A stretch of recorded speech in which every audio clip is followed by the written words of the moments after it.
பூசாரி, இவங்க ரெண்டு பேருக்கும் பக்தி வர்ற வயசா இல்ல படிப்பு வர்ற வயசா? இவங்களை பார்த்தா ரெண்டுமே வராத போலத்தான் எனக்கு தோணுது. அப்புறம் ஏன் இங்க வந்திருக்கிறாங்க? அசாண்டவனை எனக்கும் தெரியல. நீ ஒரு மண்டியா? இவங்க ரெண்டு பேருக்கு சந்திச்சு சௌகரியமா பேசுறதுக்கு வேற இடம் கிடைக்காம இது ஒரு மடம், நான் ஒருத்த அனாதையா இருக்கேன், இங்க வந்து இவங்க என்ன செஞ்சாலும் நான் கேட்கவா போறேங்கிற தைரியம் ஐயா? நமச்சிவாயம் நமச்சிவாயம். நமச்சிவாயம் உனக்கு, அவங்களுக்கு நான் இழிச்சவாயன். இதுக்கு மேல இத கோயிலா நினைச்சுக்கிட்டு நான் இங்க இருக்கேன் பாரு, என்ன அடிக்கணியா? அடிக்கணும்ன்றியா?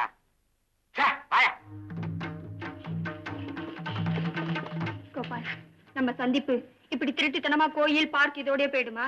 நளினா, நீ ஒண்ணும் கவலைப்படாத. ரெண்டு அப்பா கிட்ட இதை பத்தி கேட்போம். ரெண்டு அப்பா கிட்டயா? பொண்ணோட அப்பாவையும் சேர்த்து சொல்றான் மூதேவி. அட அறிவு கட்டவனே, அப்பாக்களை தனித்தனியா பிரிச்சு சொல்ல வேணா?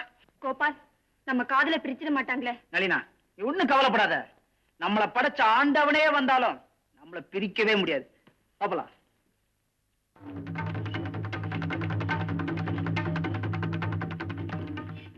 என்ன கொழுப்பு பத்தீங்க ஆண்டவனே, அவங்களை பிரிக்க உங்களாலேயே முடியாது. நான் ஏன் அவங்கள பிரிக்கிறேன்? எனக்கு என்ன வேற வேலை இல்லையா? அதுக்கெல்லாம் நவக்கிரகங்கள்லாம் இருக்கையா? ஏன் ஆண்டவனே, அந்த நவக்கிரகங்கள் உங்களை ஒண்ணுமே பண்ணாத?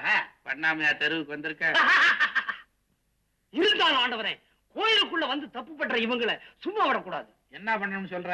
உங்க நெத்தி கண்ணை கொஞ்சம் போல திறந்து இழுச்சுருங்களேன். என்னையா இது, பொடி டப்பிய துறக்க சொல்ற மாதிரி துறக்க சொல்ற? ஏற்கனவே இந்த ஊர் உலகத்தில் நடக்கிற அநியாயத்தையும் அக்கிரமத்தையும் பார்த்து என் ரெண்டு கண்ணு எரியுது. நீ என்னடான்னா என் மூணாவது கண்ணையும் துறடான்ற. பூசாரி, அந்த ஒரு கண்ணாவது எனக்கு மிஞ்சட்டு விடு. அது போட்டும், இவங்களை எரிச்சு என்னையா பிரயோஜனம்? வேற யாரை எரிக்கலான்றீங்க? இவங்களுக்கு காதல் உண்டாகுது, அதுக்கு மூல காரணம் யாருன்னு தெரிஞ்சு அவனை எரிக்கணியா? அதாருங்க, அவன் தாயா என் மருமகன் மன்மதன். அவர் எரிச்சுட்டா அப்புறம் காதலே இல்லாம போயிடுங்களேன். கொஞ்ச நாளைக்கு இல்லாமத்தான் போட்டுமே. அது அநியாயங்க. இப்ப இருக்கிற ஜனத்தொகையை பார்த்தா நீங்க 7 தலைமுறைக்கு பண்ண வேண்டிய காதல இந்த ஒரு தலைமுறையிலேயே பண்ணி தொலைச்சிட்டீங்கய்யா. கொஞ்ச நாளைக்கு ரெஸ்ட் எடுங்க. பழகி போச்சுங்க ஆண்டவனே. பழகி போச்சா உனக்கா? முதல்ல ஒன்ன எரிக்கணியா? கையடியா, உனக்கெல்லாம் துறக்க மாட்டேயா. யோ பூசாரி, ஒரு அறிஞர் சொல்லி இருக்கிறாரு, இப்ப இருக்கிற ஜனத்தொகையை கட்டுப்படுத்தலைன்னா இன்னும் 10 வருஷத்துக்கு அப்புறம் இந்த உலகத்துல மனுஷன் நிக்கிறதுக்கு தாயா இடம் இருக்குமா? அப்புறம் நின்னுகிட்டேதான் எல்லாம். அது எப்படிங்க? என்ன அது எப்படிங்க? சௌரியமாவும் இருக்கணும், சொல்றதையும் கேட்க மாட்டேன். இது என்னையா நியாயம்? நியாயமா? இப்ப 2 பேர் வந்து போனாங்களே, அவங்கள பெத்தவங்க இவங்க சம்பாரிச்சு போடுவாங்கன்னு நம்பித்தானே படிக்க வச்சாங்க. பெத்தவங்க என்னையா, இந்த நாடே இவங்களைத்தானையா நம்பி இருக்குது. The future generation will be molded only out of the student community.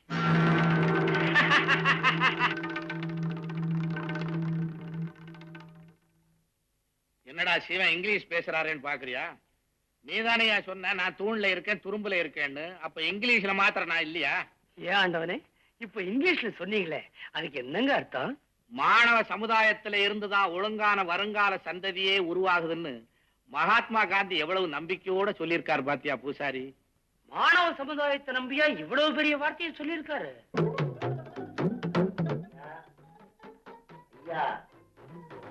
யாரு யாரு? நான் தான் இப்படி முக்காட போட்டுட்டு ஊரை விட்டு வெளியே போக வேண்டியவன். நீ முக்காடு போட்டுட்டு இந்த வீட்டுல இவ்வளவு தைரியமா வந்திருக்கிறியா? யாரியா? நான் தாங்க வரவேன், உங்க தொண்டை ரசிகன். நீயாடா வரதா? நான் தோத்து போனதை பார்த்து ரசிக்க வந்திருக்கிறியா நீ? நீங்க தோத்துட்டீங்க, ஆனா உங்க ஜெயிச்சிருச்சே. கொள்கை ஜெயிச்சிருச்சா? அது எப்படி? என்னுடைய கொள்கையை இந்த நாட்டுல இருக்கிற பிச்சைக்காரங்களை ஒழிக்கிறதான். என்னுடைய கொள்கையை பின்பற்ற ஒவ்வொருத்தரும் கடைசி மூச்சு இருக்கும் வரை பிச்சைக்காரர்களை ஒழித்தே தீர்வோம் அப்படின்னு சபதம் எடுக்க சொல்லி அன்னைக்கு எலெக்ஷன் மீட்டிங்ல மைக்க தட்டி சத்தியம் பண்ணீங்களே, மறந்துட்டீங்களா? அத தட்டினாதான்டா திருப்பி தட்டாது. தேர்தல் காலத்துல ஓட்டு வாங்குறதுக்காக சிலதை கொள்கைன்னு சொல்ல வேண்டியதுதான், தோத்த உடனே விட்டுற வேண்டியதுதான். அதுக்கு என்னன்றடி? உங்க கொள்கையை அவ்வளவு சாதாரணமா நினைக்காதீங்க. பிச்சைக்காரங்களை ஒழிக்கிறது நல்லதுன்னு எனக்கும் பட்டுது. நொந்து போயிருக்கிற நேரத்துல பட்டுது சொட்டுதுன்னு சொல்லாத, விவரமா சொல்லு. முழுசா கேளுங்க. முந்தா நாள் 2ஆம் ஆட்டம் சினிமா பார்த்துட்டு வந்துகிட்டு இருந்தேன். நம்ம குண்டு பிள்ளை சத்திரத்துல 2 பிச்சைக்காரங்க படுத்து தூங்கிட்டு இருந்தாங்க. அவங்க பார்த்த உடனே உங்க ஞாபகம் தான் வந்தது. ஏண்டா? உங்க கொள்கை ஞாபகத்துக்கு வந்தது. இடுப்புல கட்டி எடுத்து கடைசி மூச்சு இருக்கும் வரை அப்படின்னு நீங்க சொன்னது ஞாபகத்துக்கு வந்தது. ஓடி போய் அவங்க மூக்குல கைய வச்சு பார்த்தேன். கடைசி மூச்சு இல்ல, வந்துட்டேன். அட பாவி! குடிச்சு.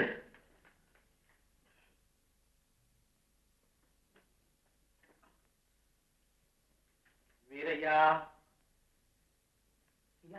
நாங்க முக்கியமான விஷயமா பேச போறோம்.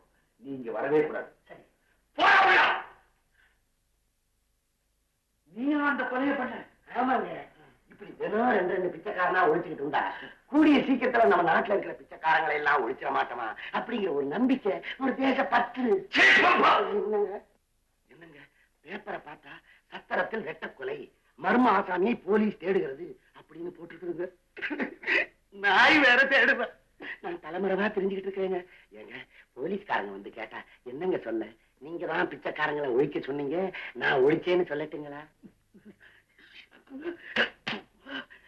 பிச்சைக்காரங்களை கத்தியால குத்தியாடா ஒழிக்க சொன்னேன். பிச்சை எடுக்கிற நிலைமையை தான்டா ஒழிக்க சொன்னேன்.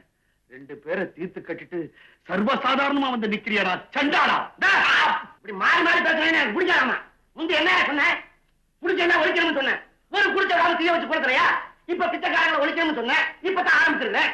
வேலையை கொடுக்கறது செய்ய விட மாட்டேங்கிறது. என்ன அர்த்தம்? இல்ல என்ன அர்த்தம்? அரே, நான் தோத்ததும் இல்லாம என்ன தலைமறைவா வேற இருக்க சொல்றியா? இப்பதான் நான் ஏன் தோத்தேன்னே புரியுது. எல்லாமே புரியாத தொண்டனுங்க.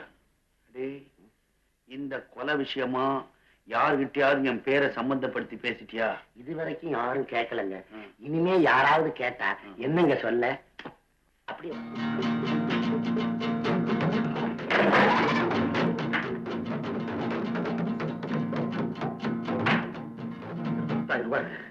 இந்த ஏரியா பக்கம் நீ எங்கேயும் இருக்க கூடாது. பாம்பே, கல்கட்டா, ஏன் டெல்லிக்கே போயிடு. நீங்க எலெக்ஷன்ல ஜெயிச்சு டெல்லிக்கு போக வேண்டியது. பாவம், நீங்க தோத்து இப்ப நான் டெல்லிக்கு போறேன். விதி. ஏங்க அங்க போய் நம்ம கொள்கையை பெறப்பட்டுங்களா? இனி நமக்கு கொள்கையே வேண்டாம். யாரோ கதவு தட்டுற மாதிரியா இருக்குது. எந்த நேரமும் குப்பு குப்புன்னு வேர்க்க விடுறானுங்க தவிர காஞ்ச பாடா இல்லையே. ஏங்க யாரும் நம்ம பார்க்கட்டா? கொலைகார நீ எப்படா போய் பாப்ப? ஒரே மிதி. என்ன ஓடி போய் விடாதீங்க. இதெல்லாம் அந்த மாதிரி தெரியா? ஐயோ வேர்க்குங்க. போத்திக்காமே எனக்கு வேர்க்குது, உங்களுக்கு வேர்த்தா? ஐயா அப்படியே நம்ம மூச்சை பார்த்து அப்படியே அள்ளிங்க.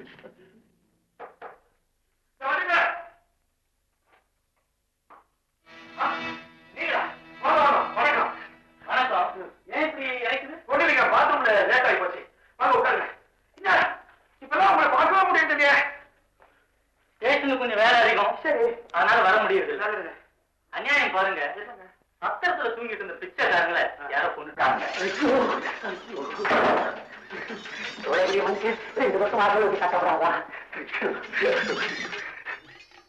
இது மோர் சாப்பிடுறீங்களா? சீவி வச்சிருக்கிறேன். மோர சீவிரதா? இதுங்க அதை பறிச்சுக்கிட்டு இப்படியே இறங்குவாங்களே. இது இளநீர், கடுகு உளுத்தம் பருப்புலாம் போட்டு தாளிச்சு வச்சிருக்கேன். அதெல்லாம் ஒண்ணும் வேண்டாம். சரி, கொஞ்ச நாளைக்கு முன்னாடி நம்ம ஊர்ல ஒரு காம்புலாரி பிடிபட்டது. என்னமோ ஒரு கிராம்புலாரி அடிபட்டது, பிடிப்பட்டதுன்னு. நீங்க தானா பிடிச்சது? ஆமா, அது நம்ம ஊர்லயே இருக்கிற ஆள் தான். ஆனா யாருன்னு தான் தெரியல. அப்படிப்பட்ட பெரிய புள்ளி யார் சார்?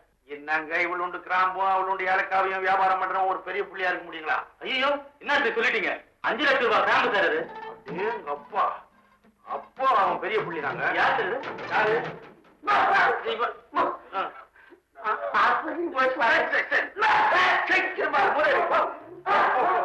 அவன் வேலைக்காரன் நானு.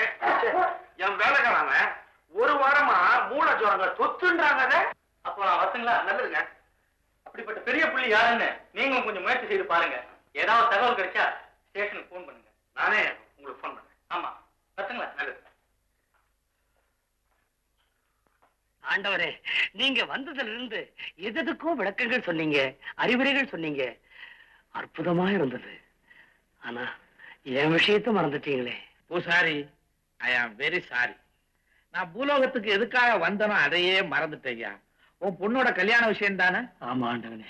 ஆமா பூசாரி, நீங்க தான் எதுக்கு எடுத்தாலும் காலம் வரட்டும் காலம் வரட்டும்னு சொல்லுவீங்களே, அந்த காலம் தான் வரட்டுமே. காலம் வரட்டும்னு நாங்க சொல்லலாம். ஆனா கடவுள் நீங்க சொல்லலாங்களா? சொல்லலாமே. எப்படிங்க? எப்படியா? நீ திருப்பதி, திருச்செந்தூர், பழனி, ஐயப்பன் கோயில் எல்லாம் போயிருக்கிறியா? போயிருக்கிறேங்க. அங்க எவ்வளவு பெரிய பக்தர்கள் கூட்டம், அபிஷேகம், ஆராதனை, தேரு திருவிழா ஜாம் ஜாம் நடக்குது. அதுக்கு நேர் மாறா எத்தனையோ கோயில்கள்ல விளக்கேத்த கூட நாதி இல்லாம வருஷக்கணக்கா பூட்டியே கிடக்க. அதை பத்தி நீ என்ன நினைக்கிற பூசாரி? ஆகையினால கடவுளுக்கும் காலம் வரணும். என்னம்மா பார்த்து பார்க்காத மாதிரி போறீங்க? ஒண்ணும் இல்லப்பா, குடும்பத்துல கொஞ்சம் குழப்பம். இருக்காதா பின்ன? தான் பெத்த ஒரே பொண்ணுக்கு காலகாலத்துல கல்யாணம் ஆகலன்னா எந்த தாய்க்கு தான் மனவர்த்தம் இருக்காது. என்னப்பா செய்யறது? நானும் தினமும் கோயிலுக்கு போய் அந்த ஆண்டவனை கையெடுத்து கும்பிடாத நாளே இல்ல. ஆனா அந்த ஆண்டவன் தான் எங்க விஷயத்துல கொஞ்சம் கூட அசைய மாட்டேங்கிறான். அந்த ஆண்டவன் அசையலன்னா என்னம்மா? அந்த ஆண்டவனையே அசைச்சுட்டா? என்ன ஆண்டவன் அசைக்கிறதா? என்ன சொல்ற? நம்ம நாட்டு விக்கிரகங்களுக்கு வெளிநாட்டுல ஏகப்பட்ட மதிப்பு இருக்கு. அதே மாதிரி விக்கிரகங்கள் செய்யறதுக்கு வெளிநாட்டுல இருந்து வியாபாரிகளா வந்திருக்காங்க. நம்ம கோயில்ல தான் நிறைய விக்கிரகங்கள்லாம் இருக்குதே. அதுல ஏதாவது ஒண்ணு எடுத்து கொடுத்தா போதும். என்ன விக்கிரகத்தை திருடுறதா? பாத்தீங்களா, நான் திருடவா சொன்னேன்? நீங்க அந்த விக்கிரகத்தை எடுத்து கொடுத்தீங்கன்னா அவங்க அதை பார்த்து அதே மாதிரி ஒரு படத்தை எழுதிக்கிட்டு விக்கிரகத்தை திருப்பி கொடுத்துருவாங்க. 10,000 ரூபாய் பணத்தையும் கொடுப்பாங்க. ஐயோ, நீ என்ன சொன்னாலும் சரி, கடவுள் விக்கிரகத்தை மட்டும் கையால தொட மாட்டேப்பா. நீங்க தொடாதீங்க. கோவில் சாவி உங்க வீட்டுல தானே இருக்கும். அதை ஒரு 1 ஹவருக்கு எடுத்து கொடுங்க. உங்க பொண்ணுக்கு வாழ்வு கிடைச்சிரும். கோபால், இந்த விஷயம் வெளியில யாருக்கும் தெரியக்கூடாதுப்பா. கவலையே படாதீங்க. நம்ம 2 பேரை தவிர வேற யாருக்கும் தெரியாது. அம்மா, இந்த காலத்துல சாமியை கும்பிட்டா மட்டும் பணம் கிடைக்காது. இப்படி ஏதாவது செஞ்சா தான் பணம் கிடைக்கும். உங்களை இந்த ஊர் உலகத்தையும் பார்த்தா நான் எந்த நேரமும் ஆட வேண்டி வரும் போல இருக்கு. அதுக்காகத்தான் ரெடியா இருக்கு. கணக்க வைத்தியங்கள் பல விதம், அதுல இது ஒரு விதம் போல் இருக்கு. ஐயா பொண்ணு, ஏன் இந்த நேரத்துல இந்த அலைங்க கூட்டு வந்த? அது அவரே சொல்லுவாருங்க. நீ சொல்ல மாட்டியா? நான் சொன்னா நீங்க கேட்க மாட்டீங்களே. நானே சொல்றேன். சொல்லு. பூசாரியோட மக கல்யாணத்துக்கு நீங்க 2 பேரும் பணம் கொடுக்கணும். ஏயா, உன் மகளுக்கு கல்யாணம் பண்ணணுன்றதுக்காக வாட்ட சாட்டமா ஒரு ஆளை பிடிச்சி சிவமேஷம் போட்டு சிபாரசுக்கா கூட்டுன்னு வந்திருக்கிற நீ. புராணத்துல கூட சிவலிங்கம் சாட்சி சொன்னதாக கதை இருக்கு. ஆனா காசு கேட்டதா சரித்திரமே இல்லையே. கேட்கவே ரொம்ப அல்பமா இருந்தியா? அல்பாரி அல்பம். சே. ஓ சாரி, இனிமேல் இந்த மாதிரி குறுக்கு விஷயத்துல சம்பாதிக்கணும்னு ஆசைப்படாத. இந்த 100 ரூபாய் எடுத்து ஓடு. ஒரு அல்பம். 100 ரூபாய்? பூசாரி, நீ என்ன வரதனா 10,000 கொடுக்கறதுக்கு? எந்த வருதுங்க? காஞ்சி வரதராஜ பெருமாள் கோயிலுக்கு கும்பாபிஷேகம் நடந்தது. அப்ப நான் 10,000 ரூபாய் கொடுத்தேன். அதை ஞாபகப்படுத்துறாரு அண்ணே. அது போன வருஷம் இல்ல தம்பி, இன்னைக்கு முக்காடு போட்டுக்கிட்டு வந்து வாங்கிட்டு போனானே 10,000 உள்ளூர் வரத அவன். நீங்க போக வேண்டிய டெல்லிக்கு பதிலா அவன் அனுப்பிச்சு வச்சுகளே அந்த வரத. சத்திரம், சின்ன பிச்சைக்காரங்க சதக் சதக். பாருங்க சிவா, இதெல்லாம் உனக்கு எப்படி தெரியும்? ஒட்டு கேட்டியா? ஆமா, நான் ஒட்டு கேட்டேன், நீங்க ஓட்டு கேட்டீங்க. அட பாவிகளா, ஜனங்களை 2ஆ பிரிச்சு ஓட்ட வாங்கிக்கிட்டு இப்ப நீங்க 2 பேரும் ஒண்ணு சேர்த்துட்டீங்களா? இப்ப வச்சு என்ன பண்றது? இந்த புத்தி அப்பவே வேணும். ஐயா, தேர்தல்ல நிக்கிறவங்க ஒரு குறிப்பிட்ட தொகை தான் செலவு செய்யணும்னு சட்டம் இருக்கு. நீ அவ்வளவுதான் செலவு பண்ணியா? உன்னை தோக்கடிச்சு ஜெயிச்ச மாரப்பன் அவ்வளவுதான் செலவு பண்ணாரா? ஜெயிக்கணுங்கிற ஒரே வெறியில லட்சமா செலவு பண்ணிட்டு சில ஆயிரம் தான் செலவு பண்ணேன்னு சட்டசபைக்கு போகும்போதே பொய் கணக்கு எழுதி வச்சுட்டு போறவனுங்க பதவி ஏத்த உடனே என்னன்னையா செய்வீங்க நீங்க? ஏயா, நீங்க தேர்தல்ல செலவு பண்ண தொகையை சொல்லட்டுமா? கனகசபை உன்னத்தான் 79,080 பைசா. மாரப்பா 99,099 பைசா. என்னையா இது அக்கறம்? என்னன்னு திக்கு நீ என்னமோ பண்ணுது. என்ன இந்த ரகசியம் நமக்குள்ளவே இருக்கட்டும். வெளியே எங்க சொல்லிடாதீங்க. நாங்க தெரிஞ்சோ தெரியாமல ஏதாவது தவறு செஞ்சுட்டா மன்னிச்சிடுங்க. ஒரு 2 நிமிஷத்துல வந்துடுறேன். 1 நிமிஷத்துல வரேன். மாரப்பா, நீ மாறவே மாட்டியாப்பா? உங்களுக்கு எப்படி தெரியும்? பெரிய பேரு, உன்னை நம்பி எல்லாம் ஓட்டு போட்டாங்க ஜனங்க, அவங்கள சொல்லணும். சிவன் சார், இதுல 10,000 ரூபாய் இருக்கு. உங்க கையால பூசாரி விட்டு கல்யாணத்துக்கு கொடுத்துருங்க. நமக்குள்ள நடந்த விஷயத்த நமக்குள்ளவே வச்சுப்போம். அடிக்கடி ஃப்ரெண்ட்ஷிப் முறையில நீங்க வந்து வந்து போலாம். இப்ப நான் ஊருக்கு போறதா இல்ல, அடிக்கடி வந்து தான் போவேன். சரி மாரப்பா, நீ இத மாதிரி கட்டு போட்டு வை, உன் வீட்டுக்கு வருவேன். பூசாரி அந்த வேலை முடிஞ்சு போச்சு, வா போலாம். வரேன்.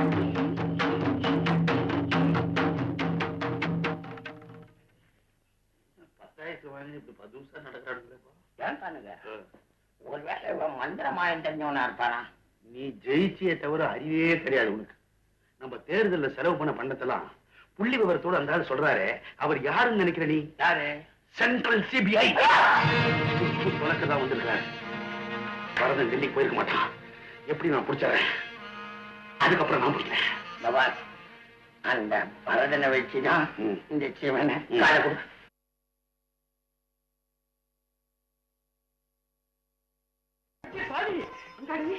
ரூபா 10,000 நம்ம கமலா கல்யாணத்துக்கு பத்திரமா உள்ள கொண்டு போய் வை.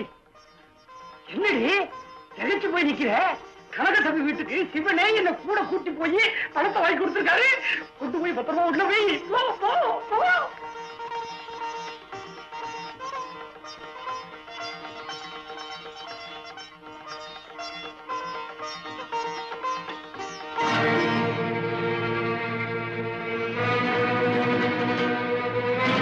இப்படின்னு தெரிஞ்சிருந்தா அந்த பாவி கோபால் கிட்ட பார்வதி விக்கிரகத்தை தூக்கி கொடுத்து பணம் வாங்கியிருக்க மாட்டேனே. வர 26ஆம் தேதி நல்ல முகூர்த்தம். அன்னைக்கே கமலா கல்யாணத்தை வச்சுக்கலான்னு உங்க அண்ணனுக்கு உடனே ஒரு காயில் எழுதி போட்டுரு.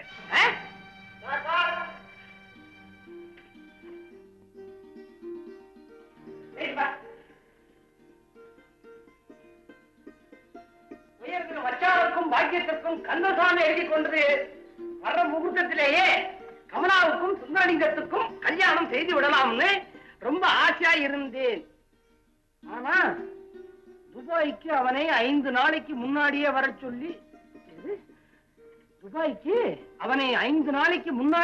சொல்லி விசாவும் வந்து சேர்ந்துட்டதுனால இந்த கல்யாணத்தை 2 வருஷம் தள்ளி போட்டுத்தான் ஆகணும்.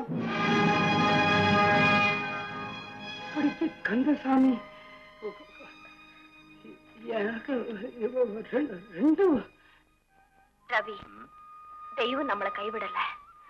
2 வருஷம் கழிச்சுதான் நம்ம கல்யாணம். இப்ப முடியாதுன்னு மாமா லெட்டர் எழுதிருக்காரு.